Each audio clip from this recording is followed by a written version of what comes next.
So guys, हम पढ़ रहे हैं एसीटोन बनाने की प्रयोगशाला विधि। सबसे पहले जो उपकरण यहाँ पे हम लिए हैं ये धातु की रिटार्ट है, जो कांच की रिटार्ट भी हो सकती है। जहाँ पर हमको लेना है निर्जल कैल्शियम क्लोराइड। ये देखिए कैल्शियम एसिटेट चूर्ण लिखा है ना, प्लस लोहे का चूर्ण। वो कैसा होना चाहिए? निर्जल कैल्शियम क्लोराइड होना चाहिए इस धातु की रिटार्ट में। और अब इसको गर्म करना है आपको धातु की रिटार्ट को, लेकिन उसके पहले इसका संबंध जल संघानित्र और ग्राही पात्र से कर देना है। मैंने आपको बहुत बार बताया है कि ग्राही पात्र में गोलपेंदी का फ्लास्क मत लीजिएगा, कोनिकल फ्लास्क लीजिएगा। अब जैसे जैसे हम गर्म करते जाते हैं इस रिटार्ट को, यहाँ पे हम क्लैंप लगा दिए हैं, नीचे बर्नर चल रहा है, ये क्लैंप से जुड़ा हुआ है और ये ट्राइपॉड स्टैंड है।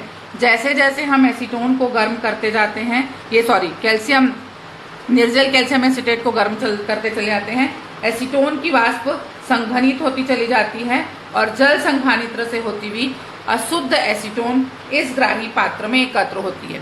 यहीं पे काम खत्म नहीं होता। अब जो एसीटोन आई है आपकी अशुद्ध आई है, इसकी आप सोडियम बाइसल्फाइड से क्रिया करके एसीटोन सोडियम बाइसल्फाइड बनाओगे। सबसे पहले सोडियम बाइसल्फाइड से इसकी क्रिया करोगे, लगभग 4 से 5 घंटे इस एसीटोन को आप हिलाओगे सोडियम बाइसल्फाइड के साथ, तो सोडियम बाइसल्फाइड के साथ एसीटोन सोडियम बाइसल्फाइड बनेगा। उसके बाद अब जब आप ये क्रिस्टल प्राप्त कर लोगे और आपको एसीटोन चाहिए तो इसकी क्रिया आप Na2CO3 से करा दो, आपको शुद्ध एसीटोन प्राप्त हो जाएगी। अगर अभी भी लगता है आपको कि कुछ जल है, निर्जलीकृत करना है, तो निर्जल कैल्शियम क्लोराइड के साथ सुखाकर पुनः आश्वन कर लो।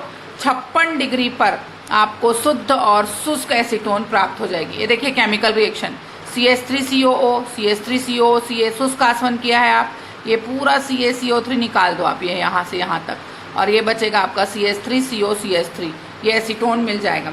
लेकिन इसका फर्दर रिएक्शन जो है, अगला जो चैप्टर हमको पढ़ना है वो है कार्बोक्सिलिक अम्ल, वे कार्बनिक यौगिक जिसमें कार्बोक्सिलिक समूह उपस्थित होते हैं, जिसको COOH समूह कहते हैं, है ना। नाम करना हम 11th में पढ़ चुके हैं, फिर भी आप एक बार देख सकते हैं। ये फॉर्मिक अम्ल है जिसे हम मेथेनोइक अम्ल कहेंगे। ये एसिटिक अम्ल है, विनेगर या सिरका यही है। और फॉर्मिक अम्ल कहाँ मिलता है? चींटी में मिलता है, आपको पता है, जिसे एथेनोइक अम्ल कहेंगे। उसी तरह से प्रोपेनोइक अम्ल आएगा, 3 कार्बन होंगे। तो सबसे बड़ी बात है कि क्रियात्मक समूह के कार्बन का अंकन मुख्य श्रृंखला के साथ होगा। ब्यूटेरिक एसिड सड़ा हुआ मक्खन है, ब्यूटेनोइक अम्ल के नाम से जाना जाएगा। वैलरिक एसिड जहाँ 5 कार्बन हो जाएंगे उसे वैलरिक एसिड कहेंगे, और जहाँ एक शाखा के रूप में लगा रहेगा उसे आइसोवैलरिक एसिड कहेंगे, जिसका नामकरण आपको बनाना आता है। बहुत डिटेल में मैंने 11th में आपको पढ़ाया ये चीज़।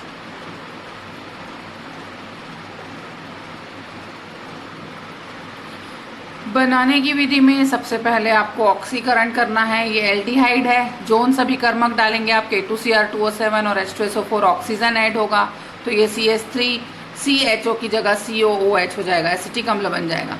ये एसीटोन है आपके सामने, फिर से यही डाला है।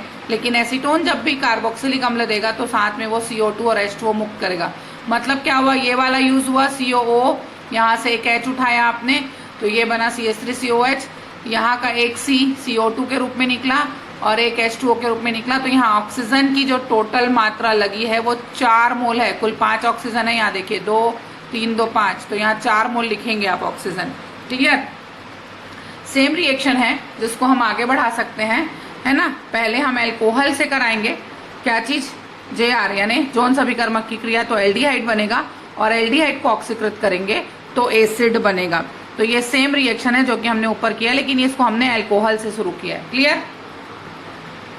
अगला रिएक्शन आपका हो रहा है, ये द्वितीयक एल्कोहल है। फिर से आपने JR डाला तो ऑब्वियसली एसीटोन बनेगा, और एसीटोन का 4O के साथ सेम रिएक्शन जो ऊपर किया गया है वो एसिटिक एसिड में कन्वर्ट हो जाएगा। क्लियर? अगला जो रिएक्शन आ रहा है वो है साइनाइडों का जल अपघटन। CH3C ट्रिपल बॉन्ड है, इनको 2 मोल जल से करेंगे। जब भी अमोनिया रहता है या नाइट्रोजन रहता है तो 2 मोल जल लिया जाता है, तो ये बदल जाएगा एसिटिक एसिड में, अमोनिया लिबरेट हो जाएगा। अगर हाइड्रोजन साइनाइड का करेंगे तो वही सेम बात है, 2 मोल जल लेंगे, यहाँ 1 मोल नहीं 2 मोल लिखेंगे आप, और ये फॉर्मिक अम्ल बनेगा और NH3 निकल जाएगा। तो ये साइनाइडों का है। उसी तरह से आप एस्टर का जल अपघटन बहुत अच्छे से जानते हैं भाई। एस्टर का जल अपघटन तो हमने बहुत बार किया हुआ है, ठीक है। एस्टर का जल अपघटन 2 माध्यम में होता है, एक माध्यम होता है अम्लीय और दूसरा होता है क्षारीय। पहले हम अम्लीय माध्यम में कर रहे हैं, CH3COO C2H5, ठीक। H2O से क्रिया कराओगे यहाँ एक H लगाओगे, एसिड में बदलेगा, इसको OH दोगे, ये अल्कोहल में बदल गया। सबसे बड़ी बात जो अभी हमने केमिकल काइनेटिक्स पढ़ा है, वहाँ पे हमने अभिक्रिया की कोटि पढ़ी थी। तो ये वाली जो अभिक्रिया है, एस्टर का अम्लीय माध्यम में जल अपघटन छद्म कोटि की अभिक्रिया कहलाई जाती है।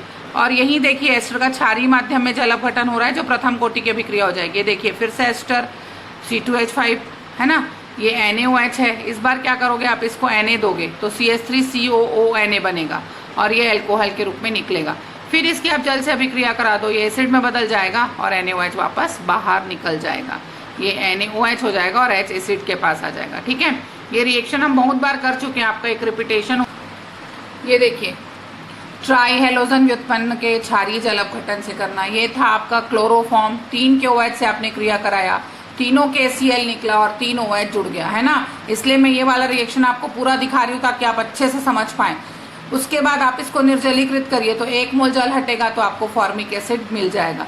अगर आप इससे एसिटिक एसिड बनाना चाहते हैं तो एक आगे में CH3 और लगा दीजिएगा, एसिटिक एसिड बन।